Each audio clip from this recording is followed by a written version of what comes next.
One thing we should probably do, say hi, Mark, and you wrote a blog post and like spell that out a little bit. And That's so conventional. It's such a trope, René. That's just what they'd expect us to We're doing it different.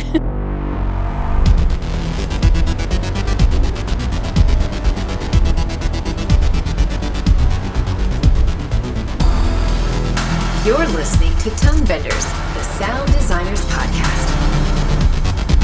Let's do this. Welcome to Tonebenders. My name is René Coronado, and with me today, as always, it's Tim Muirhead. Hey, Tim. Hey, René. And we've got Teresa Morrow. Hi, Teresa. Hello.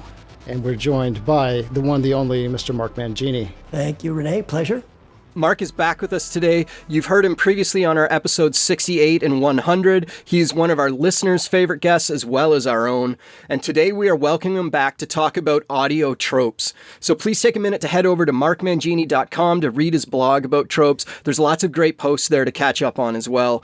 A couple of months back, there was this specific post about tropes, and I personally had a blast reading it. And I thought we would have him come back to talk about the good, the bad, and the ugly with audio tropes. So Mark, what made you write that blog post to begin with?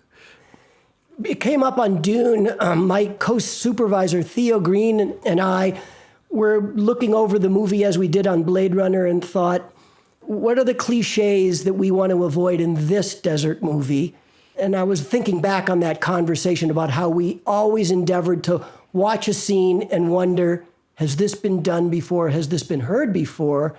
And if so, how can we better that for the betterment of the film? That's how it came up.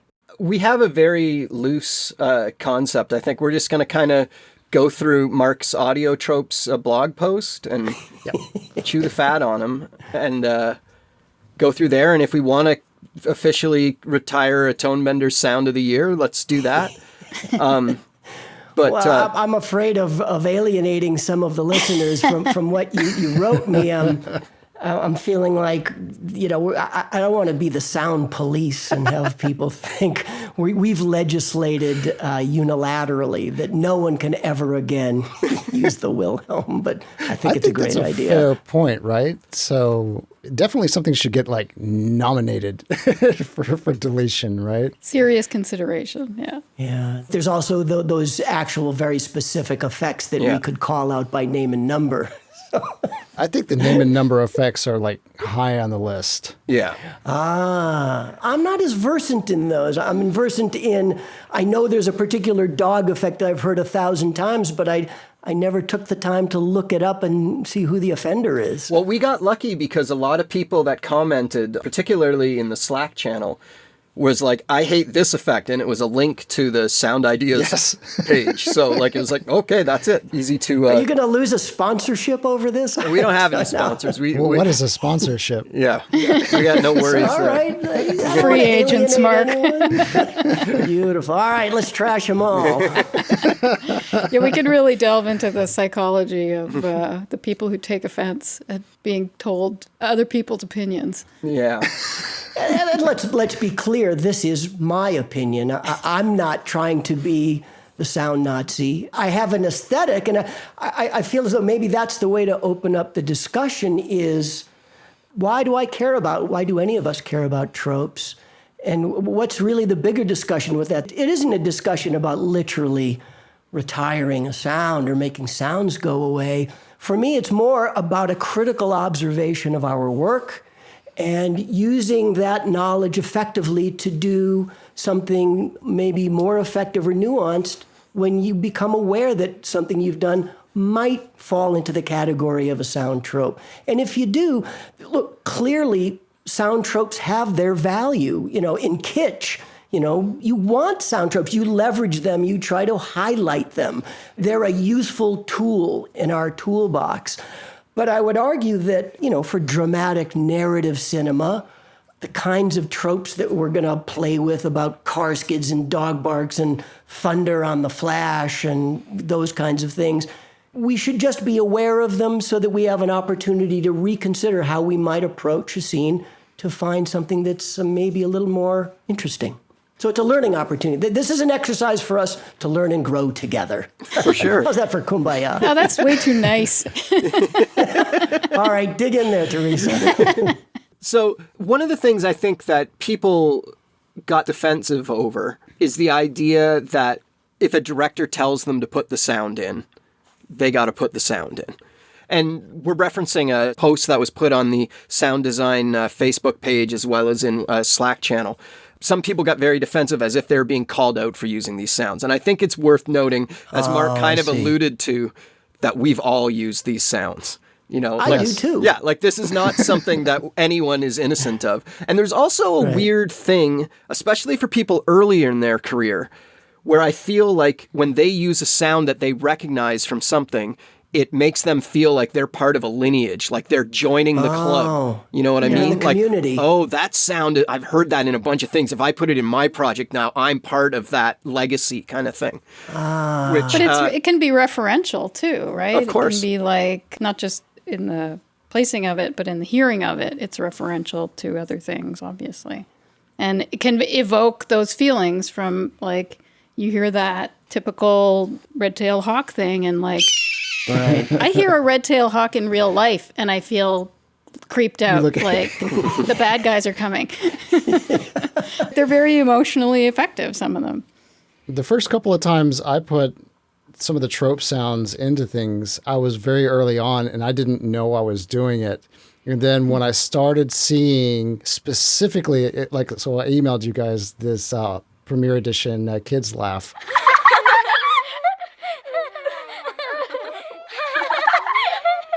And that thing has haunted me for 20 years because I put it in something and did not knowing, like I was like, oh, I found this one. It's the perfect one, right?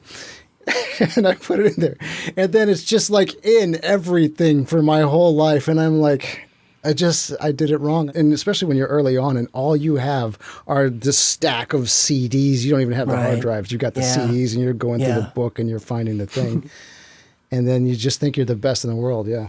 I empathize with all of those fellow artists who rightfully are concerned because often they don't get to choose those sounds. A well-meaning director might ask for Frankenstein Thunder on the Lightning Thunder. Flash. Castle Thunder, that's the one. We have to talk about Castle Thunder.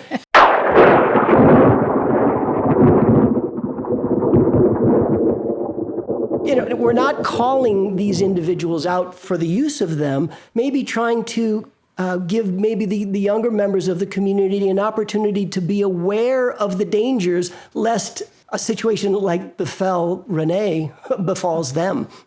We don't want to be haunted by our past, and if we can prevent someone from that awful sinking feeling. I heard that thing in Soul. I mean, I hear it in like all the high-end films and all the TV shows. It's everywhere, right? And so actually, Mark, this is something that you would really have a really good sense of. It seems like the mechanism by which a lot of that stuff ends up in mixes is that the picture editors are cutting sounds into place, right? Right. And then, it's been sitting there with them as they've been editing picture for months. And then it's just, people are loath to change certain things that they've been living with forever. This is, the Temp love syndrome. It has a number of names and monikers. And, it's such a crazy thing that when I retire and I'm really wealthy from winning the lottery, I'm going to commission a psychological study on why the Temp dub syndrome actually exists and what's the mechanisms that undergird it. I'm convinced that there's some connection to the feeling we get when we fall in love for the first time. We never forget that first love. There's some subconscious mechanism that you just can't rip from your brain the lock you have on it. And so the first time you see that fusion of sound and image and something works, there's some elation that happens and you don't want to let go of it. And editors, remember, too, often have to work in a kind of shorthand that we don't have to. It's sometimes their tracks are full of tropey sounds because they're trying to communicate to us, here's the intention, now go do something better than this. But then, after a month, 6 months, a year of living with it, you acclimate, and now you start to miss it because, Mark tried to put in something different, and then, boy, it just doesn't have the darn juice that Sound Ideas 6002, whatever it is. So it can be a real trap. Yeah. But I get it. I get why the picture editors rely on them because they work. They get you to a point. Yeah, to quote you back to yourself, Mark, there's clarity of purpose, which is a phrase you used in one of your other posts. And I think that's kind of what shorthand is. There's clarity of purpose in it, you know? Right. Now, I'm glad you used the expression shorthand because tropes are shorthand. And shorthand is super valuable in certain situations. I'll be the first to admit that I live in an ivory tower. I get the kind of time I want to do a project. I get a decent amount of budget to do the projects that I want. And so I can afford to be an elitist and spout these truisms because I don't have to worry about being held accountable for them. But I know many people in our community aren't as fortunate as I am. And so sometimes you just don't have any other time or budget to do anything but a shorthand. But let's give ourselves a moment here and recognize that shorthand is shorthand and dramatic exposition is dramatic exposition. No, let's not confuse them. Shorthand gets you to something very quickly by leveraging some kind of commonality.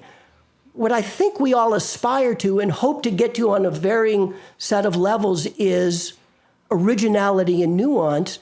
And the more original you are going to be, the more nuance you're going to arrive at, the more time it takes to get there. So all I'm trying to point out is there's this continuum that at the bottom is the shorthand, the trope. You can put in that Hollywood Edge Doppler horn pass by. And that'll be just fine for 99% of the people that'll listen to your soundtrack. But if you aspire to something more beautiful, something more original, you need to catch yourself. Maybe I shouldn't use that Doppler pass-by today because I've got an extra half an hour. I'm going to dig into some stuff, and I'm going to find a novel way to do that today. I think an interesting question is how wide is this list? How much wider is it from just the Wilhelm Scream, right? And I think some of the things that are very usable, like repeatedly, are things that are not hyper-identifiable, like whooshes. I'm sure everyone's beaten up a whole bunch of sound idea whooshes, and no one really is bothered by that.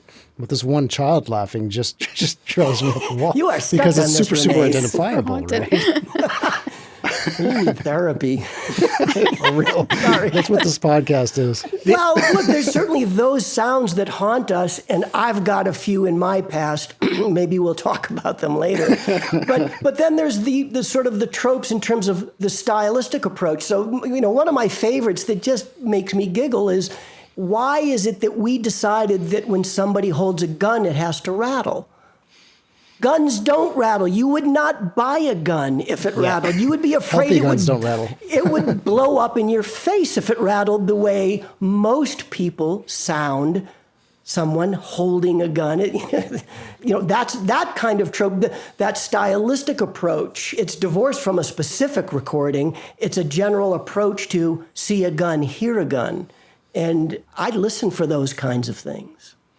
So what's your opinion of those as you come across them? Dim. Do you feel like a terrible pedant when you're like, if you're watching a movie and you're like, that would never happen in real life? But I mean, like, how are you No. supposed to watch a space movie, though? Well, look, I feel as though I'm taking all of those considerations into the blender. And look, there's no sound in space. There's no sound waves. So all those space movies wouldn't have any sound, but they wouldn't be very fun to listen to. So I think you just have to make some accommodations. I just feel as though I put out a blog post with 25 or so of some of my favorite targets that I feel like we could all agree that these are things we should be thinking twice about. No question you need to have sound in space. There's several others. But do we have to hear an EKG beep whenever we're in a hospital room? I mean, these are our sort of reflex reactions as sound editors and sound designers. And it's the things that I can remember that first thrill 44 years ago when I put an EKG beep into a hospital room and I thought, I'm making this scene better. I'm telling a story with sound.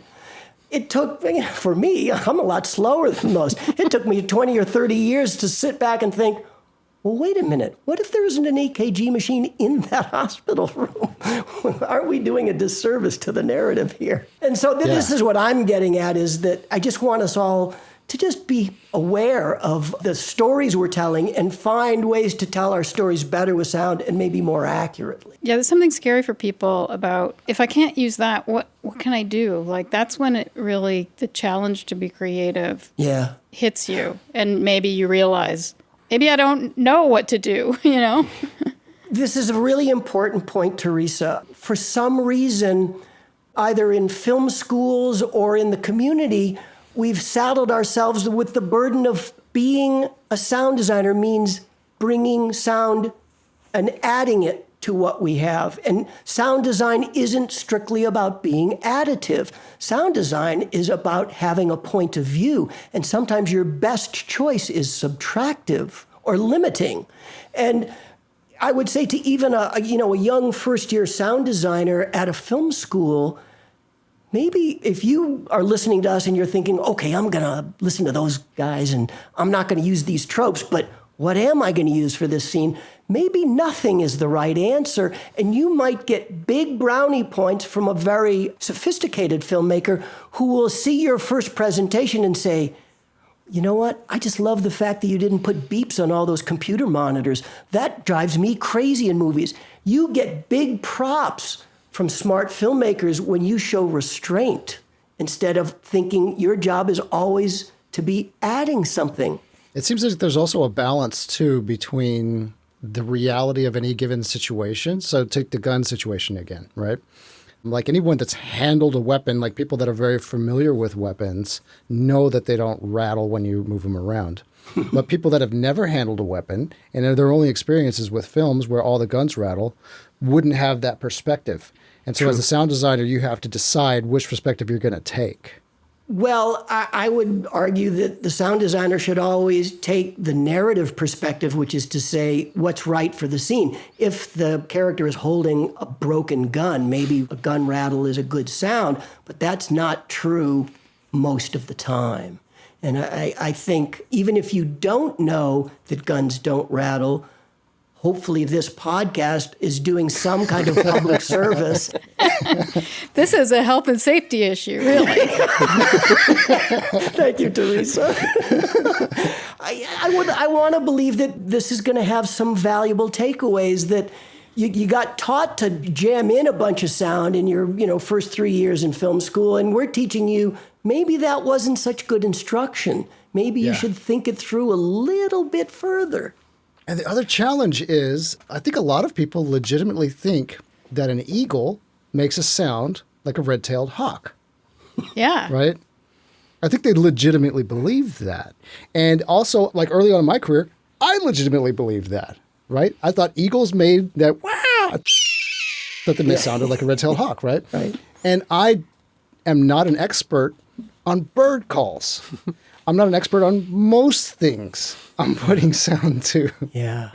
There's a real question of like how deeply I even have the ability to dive into the reality of all the various things that we have to put sounds to. You know, René, that's a really smart topic to dig into a little bit, because I'm not an ornithologist. I try to be geographically accurate when I can, but sometimes I have a bird background that I just like, that the mood is correct, but I know the guy from Cornell Ornithology Lab, when he goes to see my movies, is pulling his hair out thinking, no, that's a willow ptarmigan and it only lives in the eastern Colorado portion of the whatever river. And You just ruined the movie for me. You ruined the movie. I'm walking. I want my money back, manager. And yes, clearly that's part of what we're saying, is that there's really only so far you can go, but I think it's incumbent upon all of us to be as educated as we can be. I will also say, the reason I know what an eagle sounds like now is because I had to go dig up a recording of an eagle, and I was shocked at how ugly eagles sound when they make noise. Yeah, the red-tailed hawk sounds more majestic, doesn't it? It just does. But I wouldn't have never learned that fact if I hadn't pulled up a legit eagle recording at some point and figured that out. But it's amazing. The red-tailed hawk is one of the sound tropes that sort of weaseled its way into the American psyche. It goes way beyond our community because now you hear it on every GMC and Ford commercial. The Canadians in this podcast are nodding their heads. Not only the sound of an eagle, it's the sound of the great big West. America. Yeah. Yes, it's America. It's the sound of America. It's the sound of freedom. I think I've seen it on some CPAC commercials. I mean, it's been so co-opted, and it's got now a representational quality that goes beyond just the sound and cinema community. It's pretty incredible. Yeah, that's interesting. Yeah, that's a really super interesting one. Yeah. It's like, I think the sound got put into films because it's an interesting sound, and then putting in sounds of other actual eagles or whatever, because the red-tailed hawk is like the sound of is the legitimate sound of the desert or westerns or whatever. Yeah. And then somehow westerns and like American valor and stuff like that got tied together, and then sound came along, and the sound became associated with American valor. Yeah. And so the red-tailed hawk is like the stand-in for the American eagle. It's just like this weird psychological slip, right? What's really interesting about that dissection is that in its infancy, it was super effective. Somebody made that fusion there was sort of a sonic Kuleshov effect, mating the Western Plateau with a red-tailed hawk, and bang, that works. And it worked for a year, two, a decade maybe.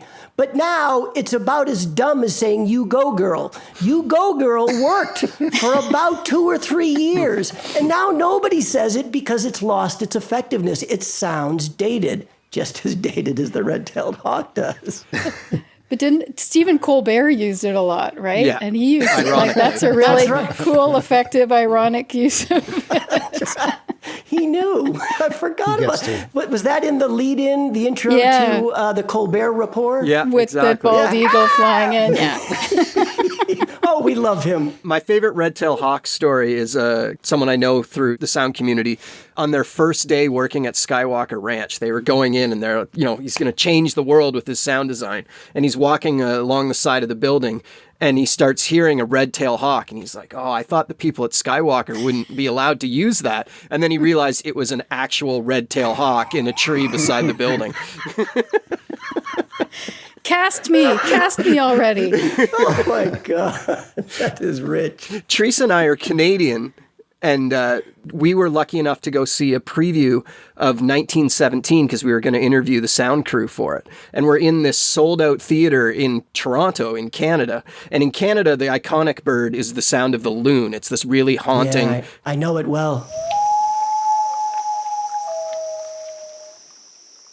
And in 1917... for dramatic purposes, in the middle of like the German battlefront, a loon cries out of nowhere, and everyone, I'm sure in Europe it played great, maybe in the States it plays great, but everyone in the theater in Canada was just like, "Hey, that's not right. What are you guys doing over there?" I don't know what Tim thought. I took a beat. I knew it wasn't indigenous, but I gave them credit because dramatically it was correct. Yeah. And I knew they would only alienate 3 Torontoans and 1 Los Angelino, and that would be it.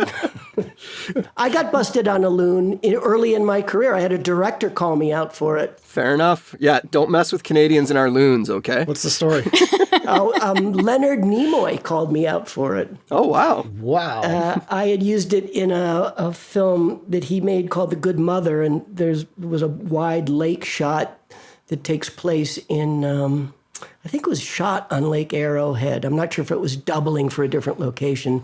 And I thought, oh, big forest, big lake, big echoey loon in the distance. And he knew. He had been studying his ornithology. Well, Leonard Nimoy gets Canada points right there. Do you stand by that, Loon, story-wise? You're saying like, oh, sometimes it's okay because it has the right feeling. I do. I'm not so rigid that I don't recognize the need to tell a story with a sound sometimes, even if it means alienating, some small percentage of your audience. And I make those silly judgment calls in my head. How many people would know it's a loon? Well, let's, and you take those chances. I've been called out by gun enthusiasts for the caliber of a gun. You know, it didn't sound big enough or small enough. I've been called out a number of times on using the wrong engine in a vehicle. You know, I didn't have a 65 Mustang series, so I used, a 65... use a Chevelle or something. A Chevelle. I used a Chevy. And, the car enthusiasts know those sounds. I don't, and I took a calculated risk because on that film, I didn't have budget to go and record a 65 Mustang. And this was the best I could do. And I think we must give each other that latitude. It's part of our business. No one has unlimited budget to record and, make everything authentic. I'm not that much of an elitist.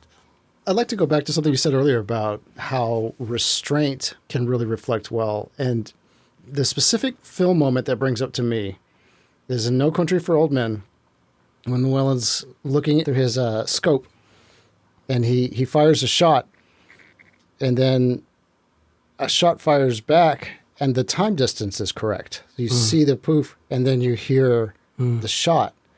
And when you actually do those things correctly, like as it would actually occur, and the same thing's true with fireworks and thunder and all of that kind of stuff. It is striking when it's done in a way that you recognize as correct and as anti-trope. Boy, René, what a great example. I'm going to republish that blog in about 6 months and add some of these new ones. But that's a great one. And, it's funny, the reflex is... It's part of that early training we get. In our early years, we're so thrilled at actually the fusion of sound and image. You put a gunshot on the flare of the muzzle and job done. God, I'm a genius. But it's that kind of nuanced approach to sound that when we don't do it, we're not giving the audience credit for being as smart as they actually are. And every time I've heard it or I've done it, non-sound people always say to me, I loved how you saw the flash, but you didn't hear the report, so we knew how far away. And yeah, civilians get that stuff. I don't think we have to sweat those kinds of approaches anymore, but we do. You still got to get it through the director.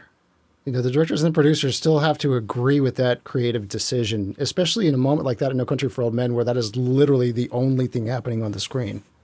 Well, I guess you're suggesting that not all directors have as refined a sense of taste in audio. Well, ultimately, it's their mix, right? And it's their story.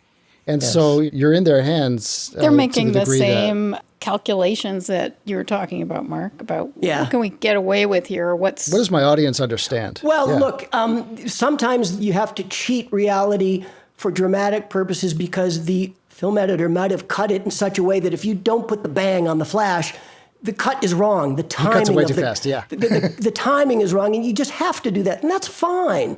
But I don't think you lose points, and you actually risk gaining points if you're the Woody Allen in the room that says, excuse me, when sound comes after the image, and if we can time the distance, we should delay the gunshot 2 frames.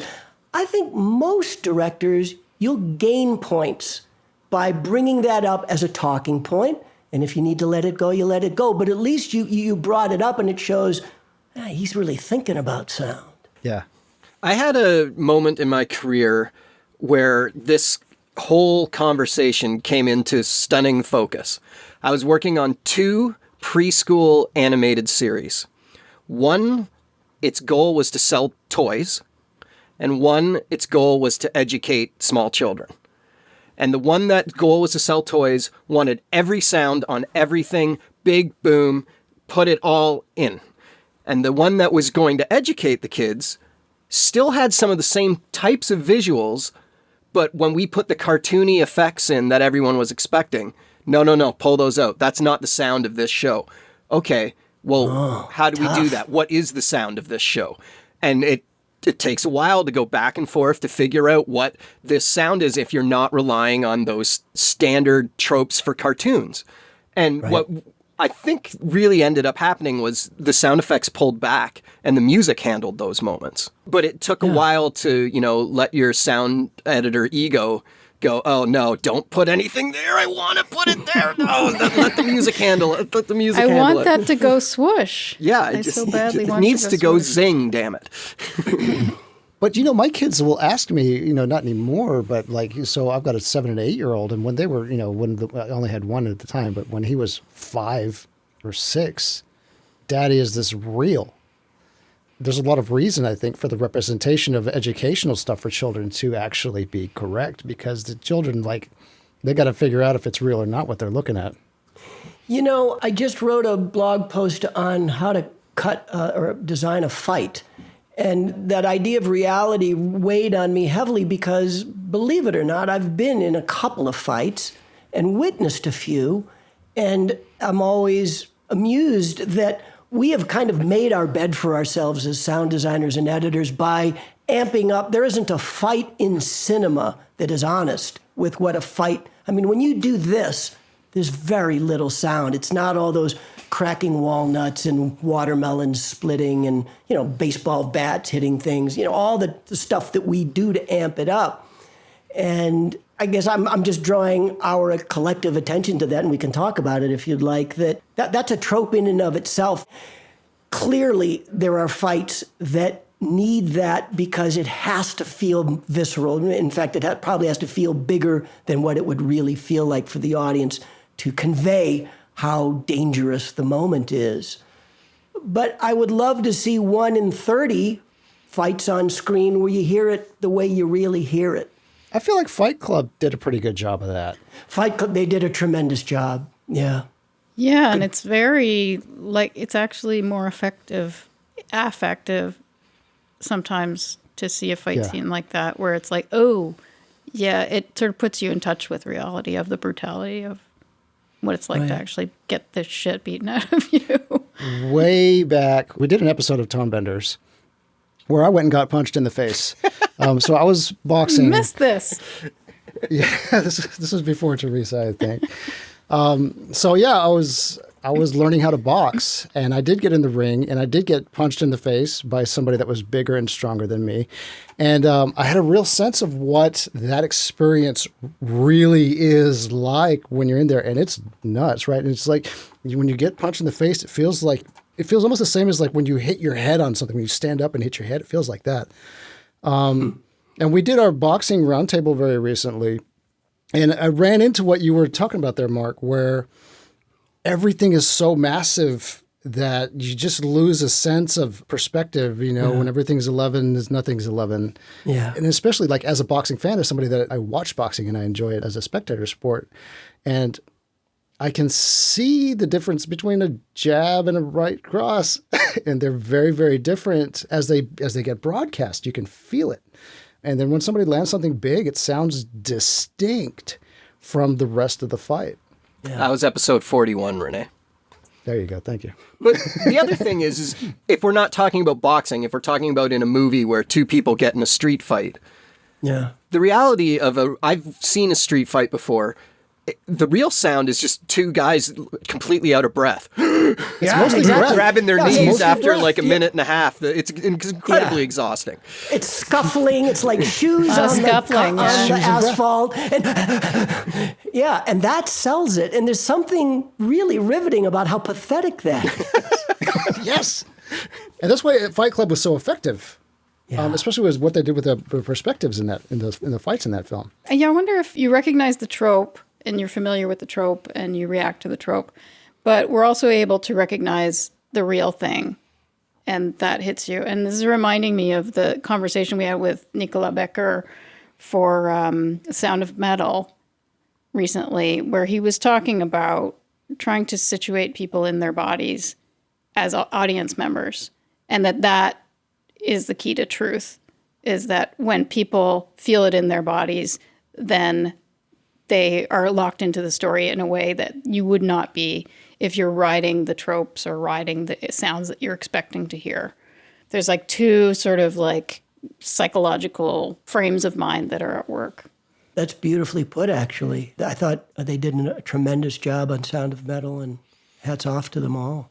But that clearly, he found a way in and was truthful with it and stayed consistent throughout that film. Yeah, and he talked a lot in all the interviews that the one that we did and a lot of the other ones, about spending a lot of time trying to recreate experiencing the conditions himself. And Riz Ahmed, like wearing earplugs and stuff to kind of like get into the physical space, so that they were all trying to get into that physical space. I would argue we could call that a method sound design. Yeah. I've done that a number of times to get into the space of the character or the situation so I could experience it firsthand and extract something from that. Super valuable. Can you give us an example of that?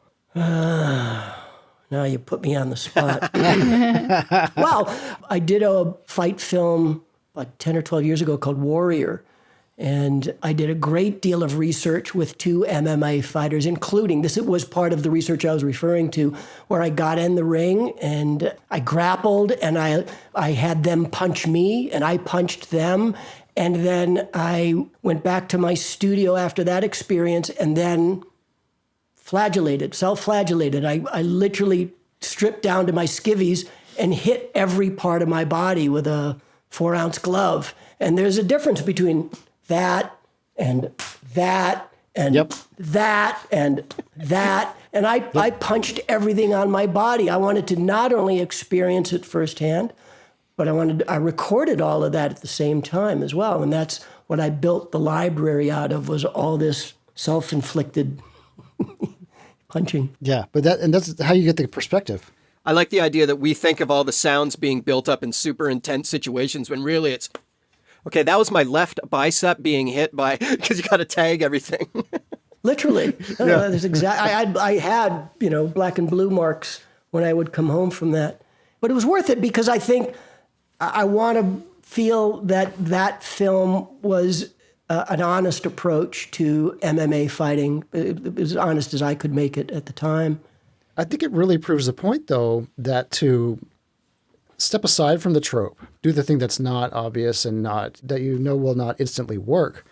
It's difficult. It's more effort. Yes, it is. It's harder. And that's why I think a lot of the trope sounds, or at least the trope techniques, maybe not the sounds specifically, but at least the trope techniques get put in place first, right? Of course. Well, there's a sliding scale.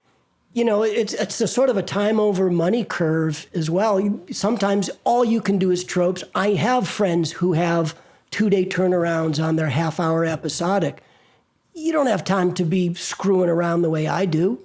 Sometimes you have no choice other than to use something that's trope-ish maybe and sells the moment, because in fairness, a lot of the filmmakers that create that kind of content that doesn't give sound as much time as they'd like to do something nuanced, they're not expecting nuanced sound. They want things that read, because sound isn't telling their story, or perhaps, to be fair, isn't telling their story in the way that something that has a little more time could.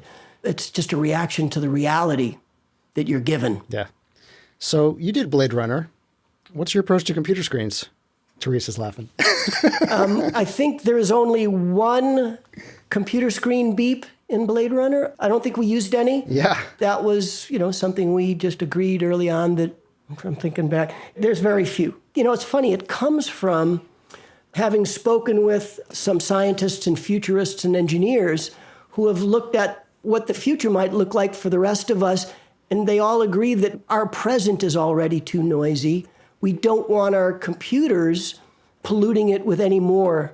And all you need really is the bare minimum. I remember I got a tour of Xerox PARC, the Palo Alto Research Center up north, and I got to meet the scientists and researchers who developed what they call the confirmation tone. This is the very first computer beep that told the user whatever it was that you just asked for, it got implemented.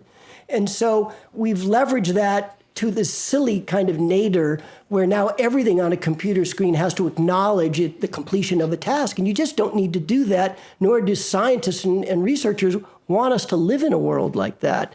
Can you imagine what a NORAD would sound like, with 28 computer monitors, and they're all making...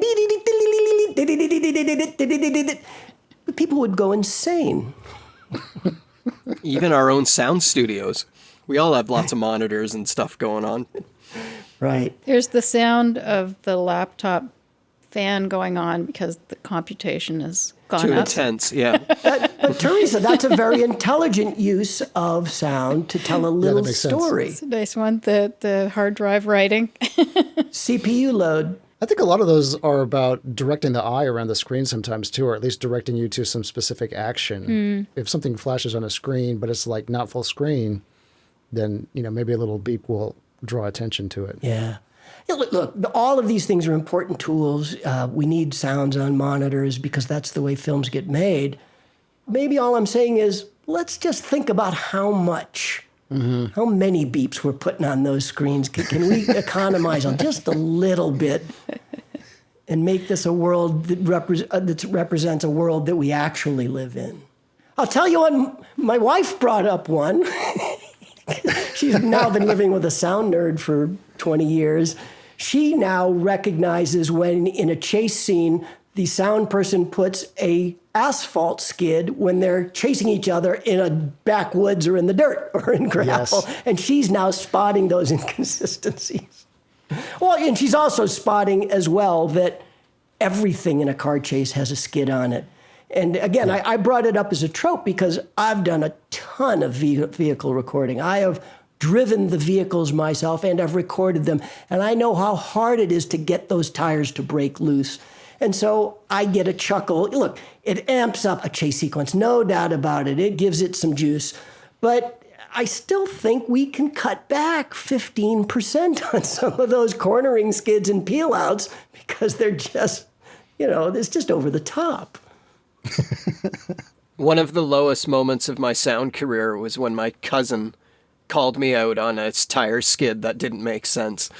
And it was a specific one of the very few that I've tried to fight against with the director. I was just like, no, this does not make sense. And the director was just like, put it in, I want it. And I was like, ugh. And then it aired. And the next day, he took a screen capture of it with his phone. He was like, why is this car making this noise? And I just hung my head low. That was your My Cousin Vinny moment. Yeah, exactly. Remember when she's in the witness box and she says, it had pause traction and there's no way the axle could have spun the wheels and made that skid pattern. Yeah. Oh man, that's a callback. I remember that movie. I haven't The seen only time I ever skid tires is like driving the Honda Fit with the bald tires. Yeah. Yeah, the And nice I- cars don't make those noises. Yeah, the brand Pretty new. hard in modern cars to Porsche. break them. Yeah. Yeah. So we covered, we haven't really talked about creaky doors, about how no one in any film has any oil anymore in their life. Apparently not. No one has any pride of ownership. I really like clean sounding doors. Like I work hard on a lot of doors to make my places sound expensive when that's appropriate. And like, that's the thing. It's like always the in and out, but it's like never the Right. creak.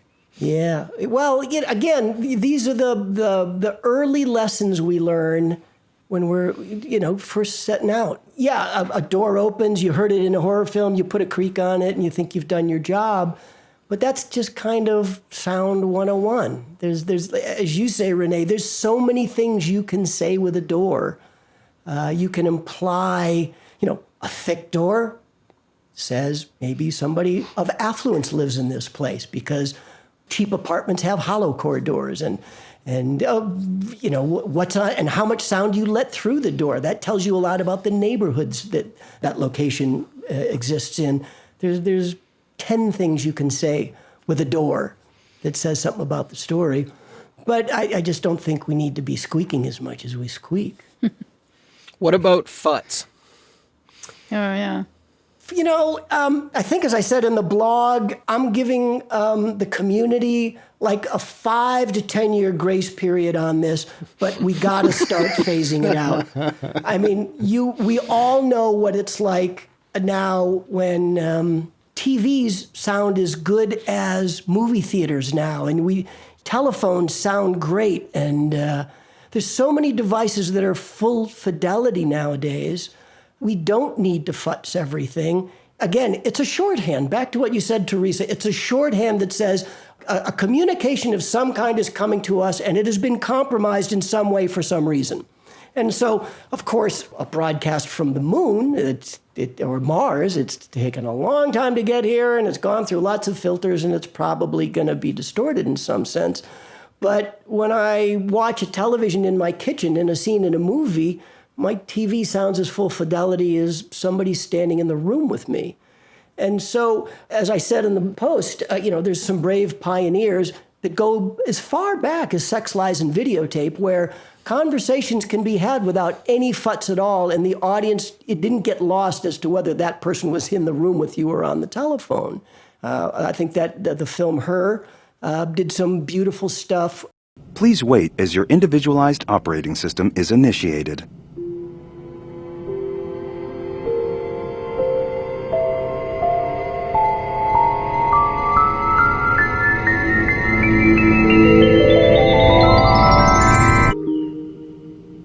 Hello, I'm here. Oh. Hi. Hi. How you doing? I'm well. How's everything with you? Pretty good, actually. It's really nice to meet you. Yeah, it's nice to meet you too. All those lines were recorded nice and full and reproduced pretty full. Maybe they put something slight on it. I've never asked Ren Kleiss about that, but they sounded pretty full to me. And that, to me, sounded like, yeah, we've conquered the speaker problem. There's no more filtering and crackling and static when we communicate with each other, and that's only going to continue going into the future. And I think it will be a way of signaling that you're kind of an adult, that you're making mature sound decisions because things just don't sound all that crackly anymore. Yeah. It seems like there's a sense of intimacy with full frequency voice that is lost a little bit when you high pass things. And so maybe there's a story reason to move things one way or the other. Sure, of course. There's always a story reason. I have a client who is a defense contractor, and they have a bunch of different communications that actually happen on helicopters and aircraft carriers and that type of thing. And when we put together things for them, they are so specific and detailed with me about, hey, no, this is ICS radio, and this is on the headset over here, and this would have come through this comm system instead, and this one's like, oh, kind of crazy and crunchy, and this one sounds really good. And, we spent months just kind of hashing out the different radio systems that are literally in use in the U.S. military. And then when I get scripts in, and everyone's just people just recording like specific, military jargon on their phones and stuff, but I have to treat them per like which comm system they're on. But you did the research of what that specific filter might be like? It was dictated to me. But that's awesome. And look, again, I'm not trying to be the sound police. I'm not suggesting with all these tropes that we rid ourselves of them. Clearly, in things like FUTs, there's all sorts of great uses for them, and that's a classic example. Military communications are often filtered in a very specific way, and we want to be true to that. All I'm suggesting is that let's not have a knee-jerk response to FUTs because it's coming over a speaker. Let's use it intelligently, that's all. I find gating and limiting to be a big thing with FUTs as well, like really getting the dynamics exactly like how the rest of the circuit would work. Yeah. Ends up being a big deal in my world, at least in FUTs. I love that verisimilitude. I've tended to go the long route by getting the actual devices when I can and re-recording just because I can. Force fields. Force fields are one of the most bizarre things because a lot of the time the person's not supposed to know they're there, and yet they're emanating this buzzing sound. You also have to see it. Yeah. Like on the visual side, imagine the force fields that you can't actually see too, right? Yeah, maybe we should make a rule that we're not going to accept scripts that have force fields and just eliminate the problem altogether. Well, at least as a visual reference. I mean, if you see it, then you know it's there and you don't run into it.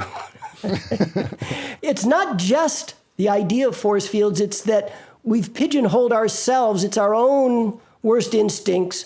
In most science fiction films, force fields are this kind of low hum. Right? Surely we can be more creative with the kinds of sounds that might come from a force field, if there were one, or were such a thing, than just, I know we can do better. I would say a good approach on force fields would be to really interrogate the specific supposed mechanism by which the force field is actually being enacted. Right. Right.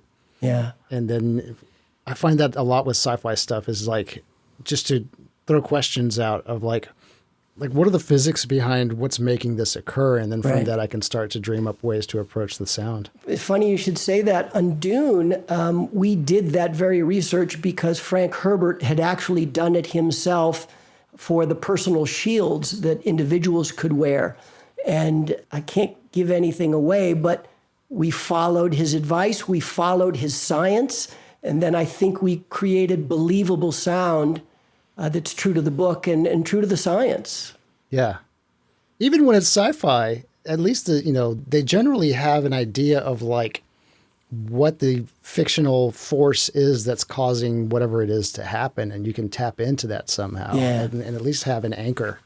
Again, I feel like I have to defend myself because I've come off as this bloviating elitist, which I might be, and that's fine. But and I love the idea of a force field in science fiction. There's nothing wrong with that idea. It's very useful in science fiction. I think I'm just saying, let's find some other sounds than those buzzy things. Yeah. One trope that isn't on your list on your blog post, and for anyone listening, we'll put up a link, but it's at markmangini.com. You can go find this blog post. Was the idea that anytime anyone walks up to speak in front of a crowd to a microphone, that there's a little burst of feedback, which is extra weird because we're sound people. Why aren't we're taking a shot at ourselves on this one? Right. We are our own worst enemies with that one. That's come into the sort of zeitgeist. I think, civilians, as we say, now come to expect it when somebody walks up to a microphone. It's so ludicrous. Yeah. That's a good one. That's going on the list. They also, the actor also has to tap the mic when they walk up to it, though. So. Yeah. An actor will refuse to walk up to a mic and not tap it. Yeah. And then no feedback. I want writers to put that into the script. As Sally approached the dais to present her eulogy, she did not tap the microphone, and it did not feed back. She could tell by the reverberation in the space that the PA was live. Yeah. Well, speaking of reverberation in the space, that was another one that, again, this is some fun research to do, but 70, 80, 90 years ago, a great sound designer discovered the use of reverb to make us feel displaced from reality. And now, 90 years later, we're still putting reverb on dialogue to say dream sequences. Surely we can do better than that. And that's such a shorthand. I mean, you don't even have to be a sound designer to think that way. I've been in 100 sound briefs, and the filmmakers or somebody from the research group says, maybe you should put some reverb on that voice so they know it's in a dream. I mean, it's out there. That's how insidious this idea is.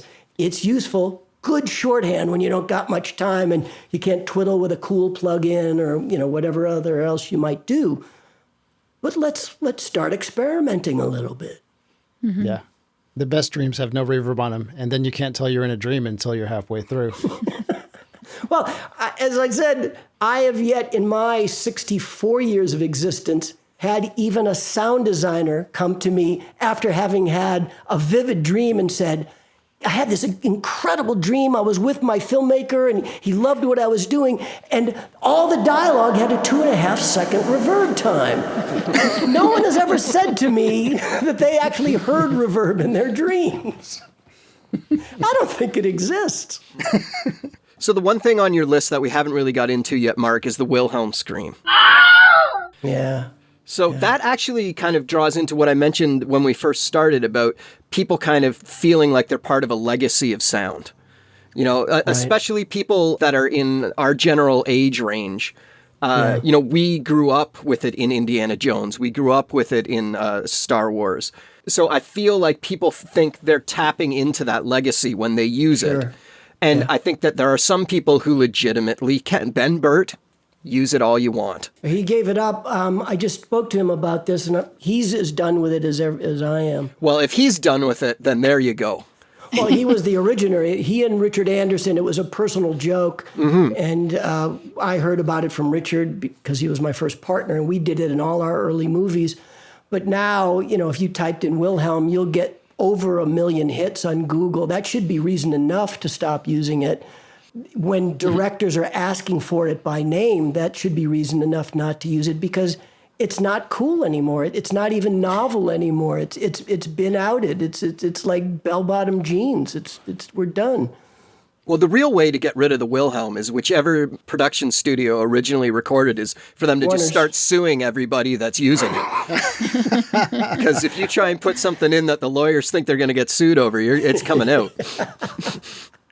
I feel like that's a dangerous tripwire. It's such a delicious recording. I have the original from the Warner Brothers library, and so I have all the outtakes. You can hear a director or maybe a sound director coaching that actor to get into it, and it goes to take 4 before we get the authentic Wilhelm.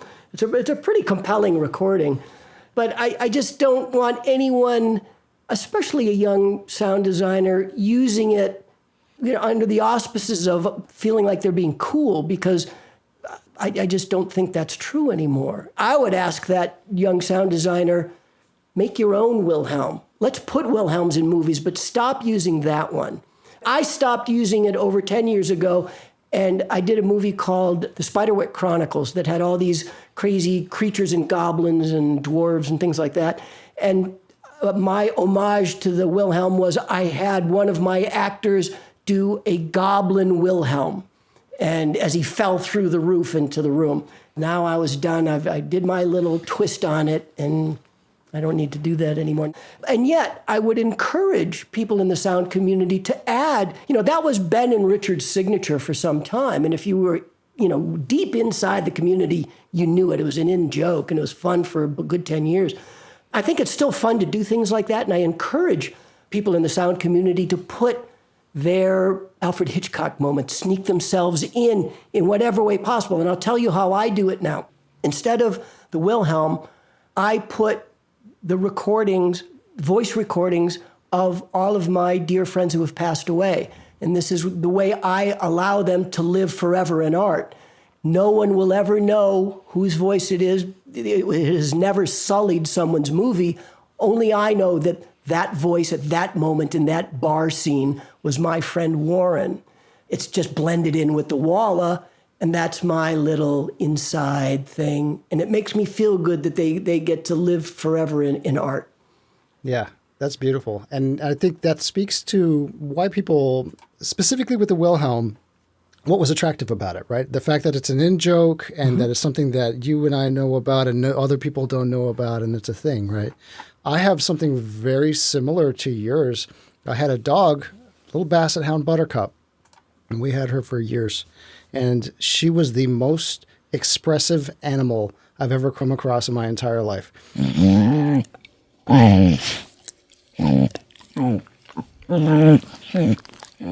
She would growl and grunt and snarl and bark and sniff and do the head flap with the jowls and all of that. And I've got Buttercup in every film that's ever come through my hands anyway. Oh, that's great. That's exactly it, René. Yeah.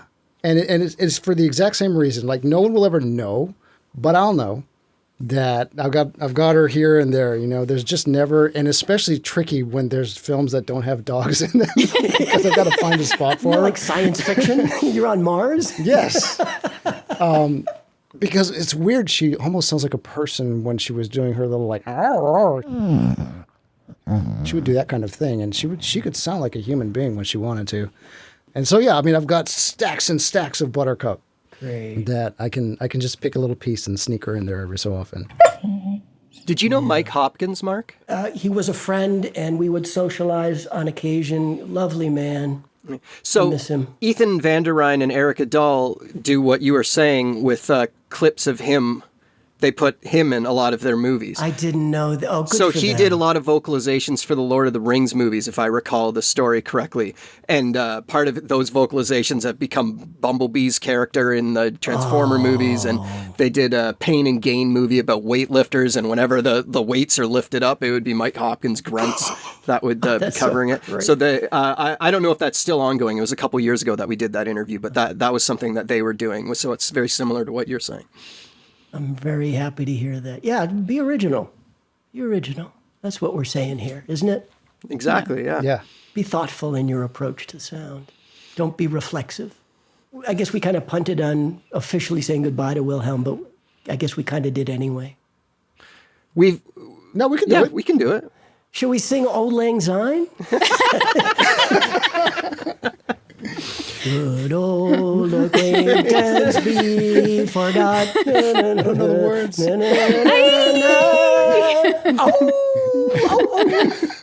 Oh, there's that also that Frankenstein werewolf howl. That's another old sound.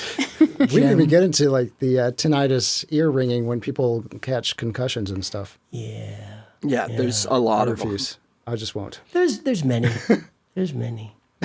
So It's feeling like kind of like an X-Men moment where they're all of the lesser characters are gonna have to get retired or something. I think this is good for our community. The hawk is sadly walking away. Maybe that's the way we retire it. We play a sound, and then we play the Red-tailed Hawk and the Wilhelm like right after it, and then now it's done. Oh, and they play taps, like they do at a military. Yeah, the hawk is gonna swoop in and like eviscerate Wilhelm, and he'll scream to death, and then he will expire, and then we'll bury him. Well, it's also ironic that we're talking That's about such a getting trope. rid of audio tropes and saying, do the drum roll and the taps song. Oh man, We can't we're escape doomed. We're doomed. Don't we have to do spring cleaning every now and again? And just I haven't worn that outfit in 10 years. I'm giving it away. Yep. So, ladies and gentlemen, Goodbye to the Wilhelm. it's We'll officially miss you. retired the Wilhelm, okay? Let's move on from that, and I'll come up with our own Wilhelms to move forward with. Rest in peace, Wilhelm. Dun, dun, dun. R.I.P. All right, here's the last time you'll hear it from us. There's the Wilhelm. I can't do it. That sounded more like the RedTail Hawk.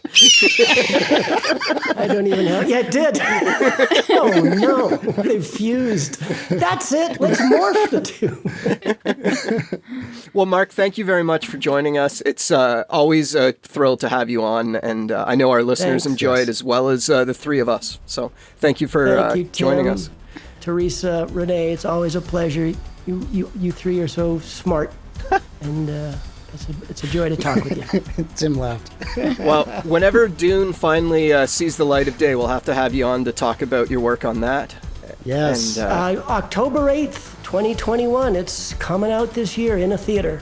excellent. Let's do it. Looking forward to it greatly. Tonebenders is produced by Timothy Muirhead, Renee Coronado, and Teresa Morrow. Theme music is by Mark Strait. Send your emails to info@tonebenderspodcast.com. Follow us on Twitter via @thetonebenders and join Tonebenders Podcast on Facebook. Support this podcast. You can use our links when you shop with Amazon or B&H, or leave us a tip. Just go to tonebenderspodcast.com and click the support button. Thanks for listening.